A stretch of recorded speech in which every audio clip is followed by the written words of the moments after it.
নমস্কার। Channel vision নিবেদিত দাস প্রযোজিত মনের জানলা অনুষ্ঠানে আপনাদের সবাইকে জানি স্বাগত। আজ সঙ্গে আছে আমি মিতা মণ্ডল, আর আমার সাথে যারা আছেন আমার মন সংস্থার কিছু গুণীজন। ইতিমধ্যে গুণীজনের আলোয় আলোকিত আমাদের স্টুডিও। আসুন আপনাদের স্বাগত জানাই, আমার মনের জানলা অনুষ্ঠানে আপনাদের স্বাগত জানাই। আমি বিধান চট্টোপাধ্যায়। আমি মিঠু ভট্টাচার্য। আমি বনানী নাথ। আমি মিলি বণিক। আমরা আজকে একটা কবিতা বলবো, যে কবিতাটা মানুষের হৃদয়কে ছুঁয়ে যাবে। শুরু করছি। রবিহারা, কাজী নজরুল ইসলাম। দুপুরের রবি পড়িয়াছে ঢলে, অস্ত পথের কোলে। শ্রাবণের মেঘ ছুটে এলো দলে দলে, উদাস গগন তলে। বিশ্বের রবি ভারতের কবি, শ্যাম বাংলার হৃদয়ের ছবি। তুমি চলে যাবে বলে তবে ধরিত্রী মাতার রোদন তুমি শুনেছিলে নাকি? তাই কি রোগীর ছলনা করিয়া মেলিলে না আর আঁখি? আজ বাংলার নারীতে নারীতে বেদনা উঠেছে জাগি, কাঁদিছে সাগর নদী অরণ্য, হে কবি তোমার লাগি। তব রসায়িত রসনায় ছিল নিত্য হে বেদবতী। তোমার লেখনী ধরিয়াছিলেন যে মহা সরস্বতী। তোমার ধ্যানের আসনে ছিলেন যে শিব সুন্দর। তোমার হৃদয়ে কুঞ্জে খেলিত যে মদন মনোহর। যে আনন্দময়ী তব সাথে নিত্য কহিত কথা, তাহাদের কেহ বুঝিল না এই বঞ্চিতদের ব্যথা। কেমন করিয়া দিয়া কেড়ে নিল তাদের কৃপার দান? তুমি যে দিলে এ বাংলার আশা প্রদীপ অনির্বাণ। তোমার গর্বে গর্ব করেছি, ধরায় ভেসেছি সরা। ভুলিয়া গিয়াছি ক্লৈব্য দীনতা, উপবাস ক্ষুধা জরা। মাথার উপরে নিত্য জ্বলিতে তুমি সূর্যের মতো। তোমারই গর্বে ভাবতে পারিনি আমরা ভাগ্যহত। এত ভালোবাসিতে যে তুমি এ ভারতে ও বাংলায়, কোন অভিমানে তাদের আধারে ফেলে রেখে গেলে হায়? বলদর্পীর মাথার উপরে চরণ রাখিয়ার রক্ষা করিবে কে এই দুর্বলের অহংকার? হ্যারো অরণ্য কুন্তল এলাইয়া বাংলা যে কাঁদে, কৃষ্ণা তিথির অঞ্চলে মুখ লুকাইছে আর চাঁদে। শ্রাবণ মেঘের আড়াল টানিয়া গগনে কাঁদিছে রবি। ঘরে ঘরে কাঁদে নরনারী, ফিরে এসো আমাদের কবি। ভারত ভাগ্য জ্বলিছে শ্মশানে, তব দেহ নয় হায়। আজ বাংলার লক্ষ্যশ্রীর সিঁদুর মুছিয়া যায়। আজ প্রাচ্যের কাব্য ছন্দ সুরের সরস্বতী। তোমার শ্মশান শিখায় দগ্ধ করিল চাঁদের জ্যোতি। এত আত্মীয় যে ছিল বুঝি আগে নাই, বুঝে নাই কেহ। পথে পথে আজ লুটাইছে কোটি অশ্রুসিক্ত দেহ। যে রসলোক হতে এসেছিলে খেলিতে এ পৃথিবীতে, সে থাকিয়া তুমি মোদের সরিয়া কাঁদিবে নাকি নিভৃতে? তোমার বাড়ির সুরের অধিক প্রিয়তম ছিলে তুমি, বাংলার শ্রীর চেয়ে ভালোবেসেছিলে এ বঙ্গভূমি। আশ্বাস দাও হে পরম প্রিয় কবি, আমাদের প্রাণে ফিরিয়া আসিবে নবরূপ লয়ে আবার মোদের টানে। এত রস পেয়ে নিরসিন্ন ক্ষুদিত মানুষ স্তরে কেন কেঁদেছিলে, কেন কাঁদাইলে আজীবন প্রেম ভরে? শুনেছি সূর্য নিভে গেলে হয় সৌর লোকের লয়। বাংলার রবি নিভে গেল আজ আর কাহারও নয়। বাঙালি ছাড়া কি হারালো বাঙালি, কেহ বুঝিবে না আর। বাংলা ছাড়া এ পৃথিবীতে এত উঠিবে না হাহাকার। মোদের আশার রবি চলে গেলে নিরাশা আধারে ফেলে, বাংলার বুকে নিত্য তোমার শ্মশানের চিতা জেলে। ভূভারত জুড়ে হিংসা করেছে এই বাংলার তরে, আকাশের রবি কেমনে আসিল বাংলার কুড়ে ঘরে? এত বড় এত মহৎ বিশ্ব বিজয়ী মহামানব বাংলার দিনহীন আঙিনায় এত পরমোৎসব, স্বপ্নেও আর পাইব কি মোরা তাই আজি অসহায়, বাংলার নরনারী কবিগুরু সান্ত্বনা নাহি পায়। আমরা তোমারে ভেবেছি শ্রী ভগবানের আশীর্বাদ, যে আশিস যে লয় নাহি করে মৃত্যুর অবসাদ। বিদায়ের বেলা চুম্বন লয়ে যাও তব শ্রীচরণে, যে লোকেই থাকো হতভাগ্য এ জাতিরে রাখিও মনে। নমস্কার। সত্যি আমাদের স্টুডিওতে এখন একটা অন্য পরিবেশ রচনা হয়েছে। আমরা তাহলে পরবর্তী নিবেদনে এগিয়ে যাব। দিদি, আপনি কি শোনাচ্ছেন? আমরা বর্ণালী মুখোপাধ্যায়ের ট্যাপা টেপি বলে এক মজার একটা নাটক পরিবেশন করেছি। যাই যাই, ও বাবা, টেপি তুই? আমি কি নিজে এসেছি নাকি? মাই তো পাঠিয়ে দিল। সে নিজে একটু আসতে পারলো না? আমার মার কি কোনো কাজ নেই? তা বলে তোকে পাঠাবে? তোর মাটা চিরটা কাল হাবলি থেকে গেল। খবরদার বলছি মাসি, তুমি আমার মাকে একদম হাবলি বলবে না। আর আমার মা কি এমনি এমনি পাঠিয়েছে নাকি? তোমার ছেলেই তো যাওয়ার সময় বলে গেল। কি বলে গেল?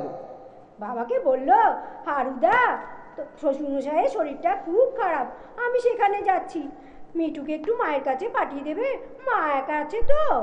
ও হ্যাঁ, তা বাবা বললো বৌমার বান্টি কোথায়? দাদা বললো তারা তো আগেই চলে গেছে। হ্যাঁ হ্যাঁ, দুদিন আগেই তেনারা চলে গেছে। তা তো যাবেই, বাপের অসুখ, মেয়ে কি বাপের বাড়ি যাবে না? তুই একদম ফটফট করবি না। সেদিনকার পুচকে ছুরি। ওই জন্যই তো তোমার ছেলে আমাকে মোবাইল নাম্বারটা দিয়ে গেল। হঠাৎ যদি কিছু হয়। হঠাৎ যদি কিছু হয় মানে?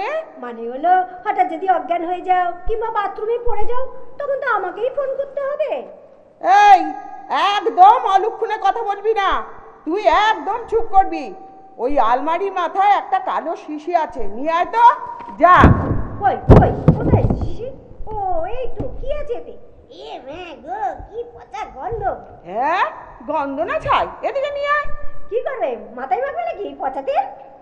মরণ, মাথায় মাখবো কেন? হাঁটুতে হাঁটুতে বাতের ব্যথায় মরে যাচ্ছি। আমি বলে দিচ্ছি, ওই পচা তেল আমি মাখাতে পারবো না। আমি বরং বারান্দায় যাচ্ছি। এই, বারান্দায় যাচ্ছিস মানেটা কি? বলি ওই তেলটা মালিশ করবে কে? হ্যাঁ, আমার দ্বারা ওইসব মালিশ টালিশ হবে না। হ্যাঁ, তাহলে আপনার দ্বারা হবেটা কি শুনি? শুধু ফুচকা খাওয়া আর ভটভটি চেপে ঘুরে বেড়ানো ওই ট্যাপাটার সঙ্গে? ভটভটি মানে? Bike bike. ওই হলো, যার নাম ভটভটি তার নামই বাইক। ওই ট্যাপা মতন একটা ছেলের বাইকে চেপে তুই ঘুরিস না? হ্যাঁ, সে তো সবাই জানে। আর ওর নাম কি ট্যাপা নাকি? ট্যাপা ছাড়া আবার কি? যা সন্ডা মার্কার চেহারা, মা গো, দেখলে ভুরমি খাবে। একটা মাথায় চুলও নেই, একদম ন্যাড়া। মোটেই ন্যাড়া নয়, ওটা হচ্ছে গজনি স্টাইল। কি স্টাইল? গজনি গজনি, হিন্দি সিনেমা। তা ওর কি কোনো কাজ নেই? সারা দিন ভটভটি চেপে ঘুরে বেড়াচ্ছে পাড়া ময়। কাজ নেই মানে? সব সময় খালি লোকের দোষ ধরা। ও রীতিমতন ব্যাংকে চাকরি করে। হ্যাঁ, ব্যাংকে কাজ করে না ছাই। ওই ট্যাপাকে কে কাজ দেবে রে? ও হলো ব্যাংকের সিকিউরিটি গার্ড। একবার অফিসে ডাকাত ধরেছিল। তা ঠিক, যা চেহারা, ডাকাতরাও ভয় পাবে। থাক, আর ভক্তির মেয়ের দরকার নেই। তুমি যাও, তোমার কার্তিক ঠাকুর এসে গেছেন ময়ূরে চেপে। এই, ও জানলো কি করে রে তুই এখানে এসেছিস? মা নিশ্চয়ই বলেছে। এ কেমন মা রে বাবা, নিজে থেকেই ওই ট্যাপাকে জানিয়ে এসেছে যে তুই এখানে আছিস। সাদে কি আর ওকে আমি হাবলি বলি? কেন কেন বলো? হ্যাঁ, আমার মায়ের কি আপনি নাকি? আমার মায়ের নাম তো নমিতা। সব সময় লোককে খালি বাজে কথা বলা। হ্যাঁ, কি ভাগ্যি করে তোমার ছেলের বউ পেয়েছে গো। কি নকি, নাতিটাও কি ভালো। কি করে হলো গো তোমার পেটে অমন ছেলে? বাপরে, মা নয় তো, যেন শীতলার কালি একসঙ্গে। এই, একদম চুপ। 3 দিনকা ছুরি, এত বড় আসপত্তা, আমায় সেতলা মায়ের সঙ্গে তুলনা করিস? জানি জানি, সবাই ভালো আর আমি খারাপ। যা যা রাস্তায় দাঁড়িয়ে বল গিয়ে, সবাই শুনবে। বাইরে গিয়ে বলার কি আছে, সে তো সবাই জানে। টেপি, টেপি আবার কি? হ্যাঁ, টেপি আবার কি? তুমি চেঁচাতে পারো আর আমি বলতে পারি না? আর আমার নাম কি টেপি নাকি? ওর নাম তো মিঠু। এই আমার মাথায় কিন্তু রক্ত উঠে যাচ্ছে, এরপর কিন্তু প্রেশার বেড়ে যাবে বলে দিচ্ছি টেপি। শিগগিরই টেবিল থেকে আমার প্রেশার মাপার যন্ত্রটা আন। কি হলো ও মাসি, হাঁপাচ্ছ কেন গো? দেখো দেখো বাবা, মরে টরে যেওনি। চুপ করবি তুই? যন্ত্রটা লাগা আবার হাতে, ঠিক করে লাগা। ওরে বাবা, কি ঝামেলায় পড়লাম। তো দেখছি এই লাগিয়েছি। এবার বলো কি করতে হবে? ওই ওই ওই বোতামটা টেপ।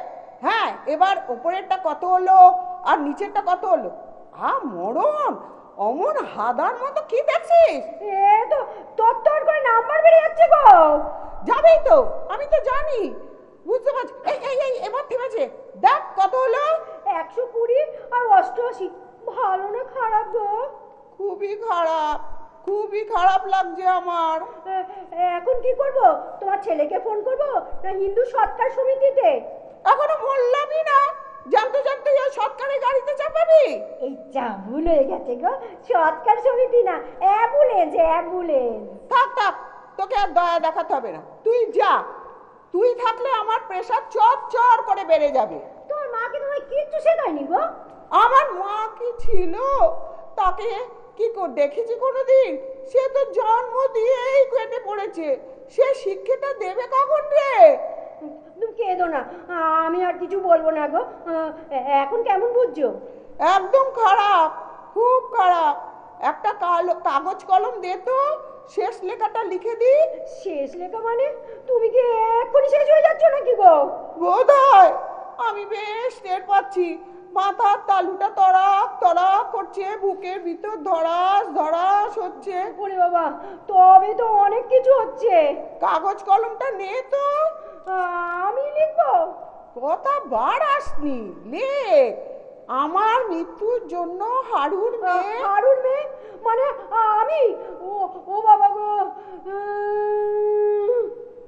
ও কি রে, তোর আবার কি হলো?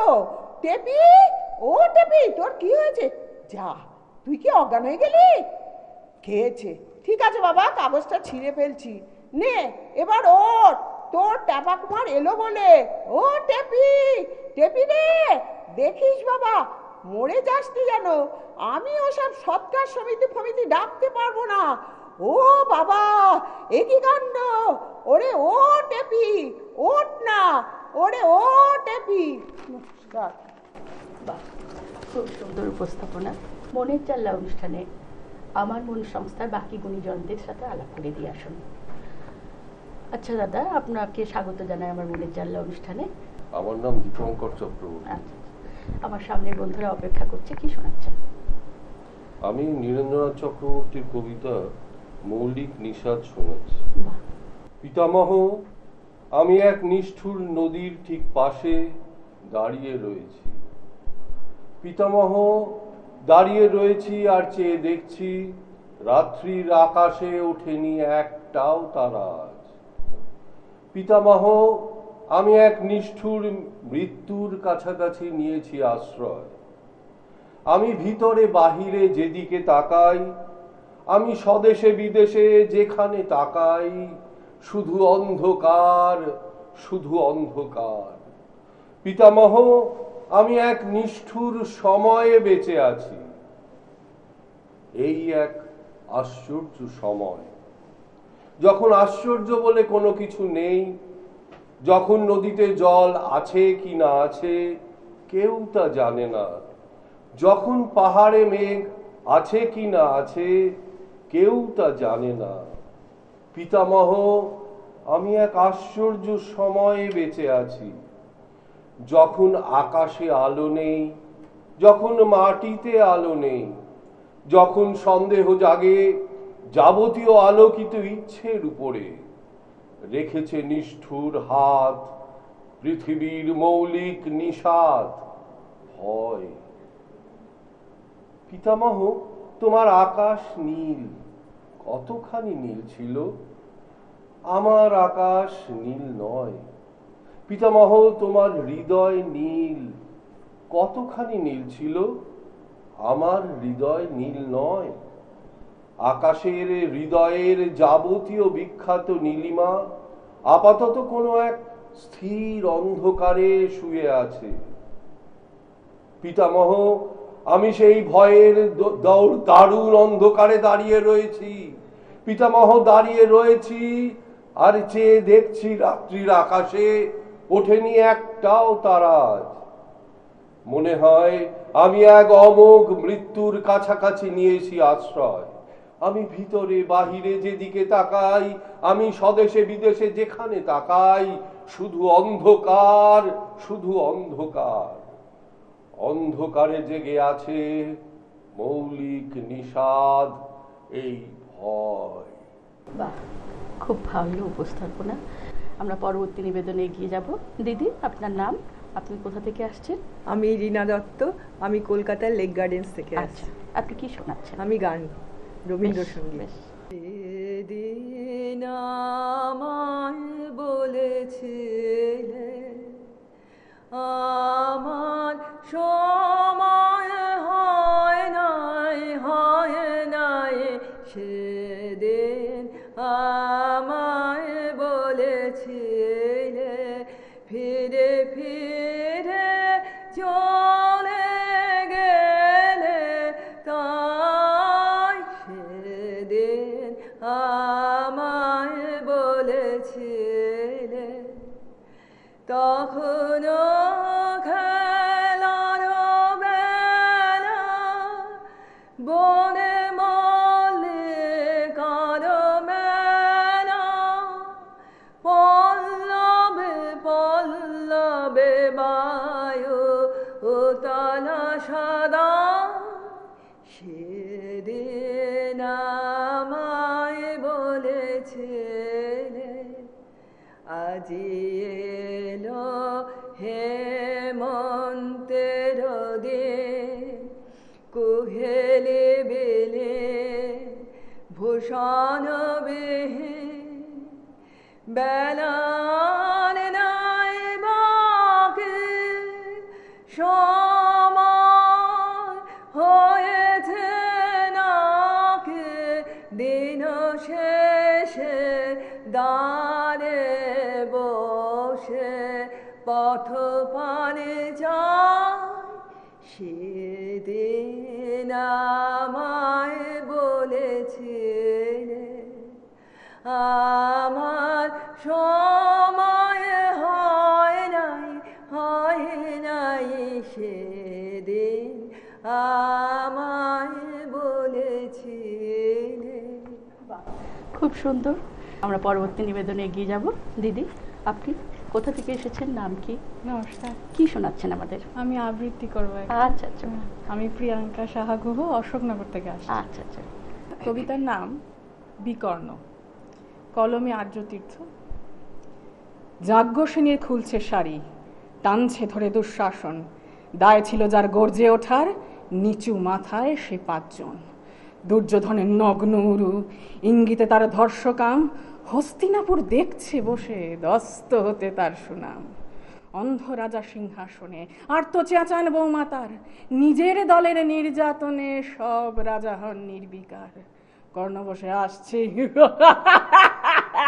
রাজার দলের লোক তো সে, শর্তবিহীন সমর্থনেই তাবো তার আংশুক বসে। বিশ্ব দ্রোণ কৃপ নীরব, সরকারি লোক হাজার হোক, রাজার কথাই তোমার কথা, তুমি যখন রাজার লোক। খল শকুনি দেখছে সবই, বস্তুত সে ধ্বংস চায়। ঘরের মাটি লাল হয়ে যাক দেশ বিভাগের যন্ত্রণায়। সুশীল সবাই ঘটছে যখন রাজ অপরাধ জঘন্য, ঠিক তখনই তার বিরুদ্ধে চেঁচিয়ে ওঠেন বিকর্ণ। বিকর্ণ নন কেউ কেটা লোক, 100 ভাইয়ের একজনা। তেমন করে এর আগে কেউ তার কথাটাই জানতো না। যতগৃহে করেননিরা, অন্তত তার নেই লেখা। ভীমকে যখন বিষ খাওয়ালো, তখনও তার নেই দেখা। কিন্তু যখন প্রকাশ্যেতেই কাটছে নারীরা আব্রুকেও, স্তব্ধ জীবের চুপ সাগরে বিকর্ণ হন একলা ঢেউ। চেঁচিয়ে ওঠেন রাজার কুমার যুবরাজের বিরুদ্ধেই। মহাবলী পাণ্ডবেরও তখনও গলায় সে সুর নেই। রাজাও যখন নীরব থেকে সায় দিয়ে যায় ধর্ষণে, ঠিক তখনই সমস্ত যুগ বিকর্ণদের সর্ষণে।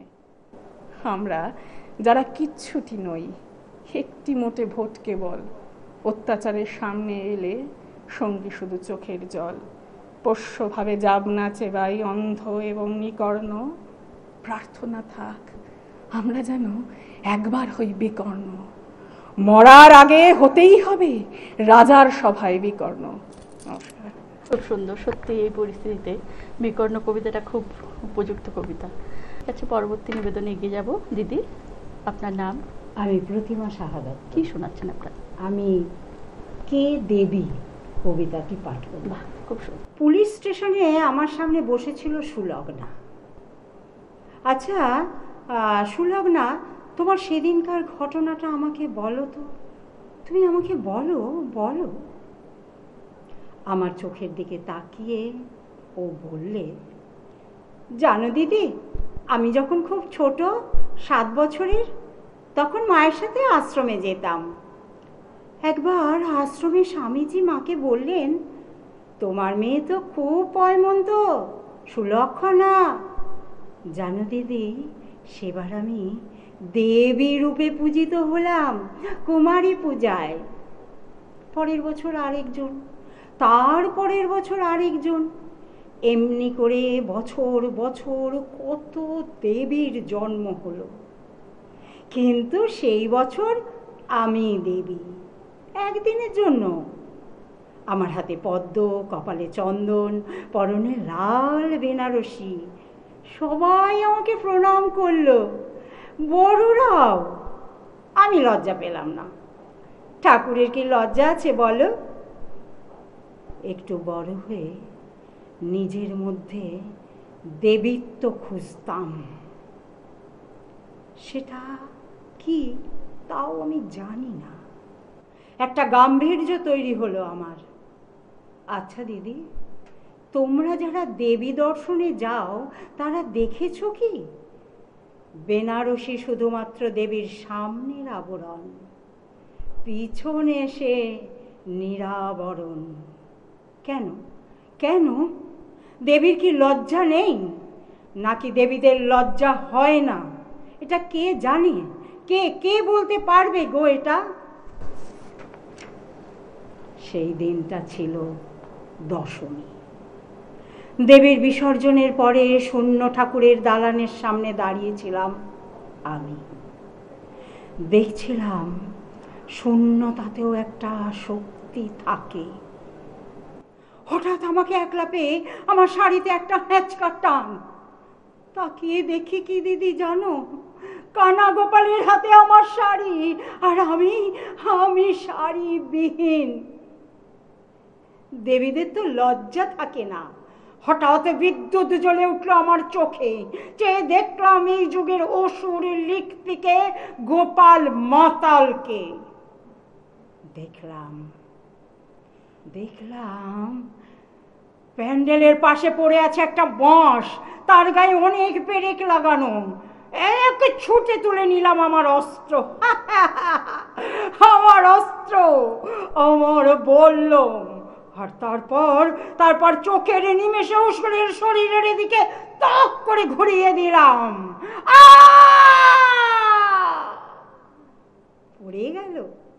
পড়ে গেল অসুর। যুদ্ধ করলাম আমি রক্তাক্ত অসুর মেঝেতে। তারপরেও আমি ঘা দিয়েছি আমার বল্লভের, 1 2 3।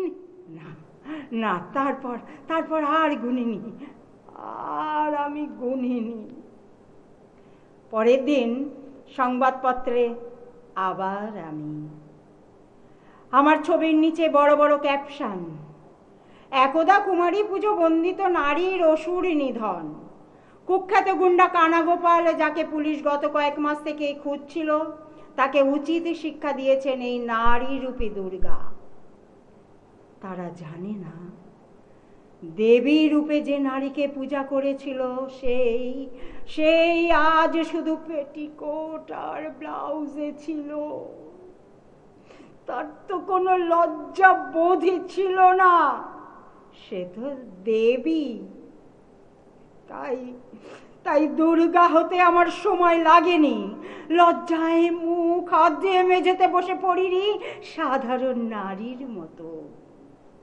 একজন রক্তাক্ত মানুষকে দেখে সেদিন আমার লজ্জা হয়নি, দুঃখও হয়নি, উল্লাস হয়েছিল, উল্লাস হয়েছিল অধুর অসুর নিধনের।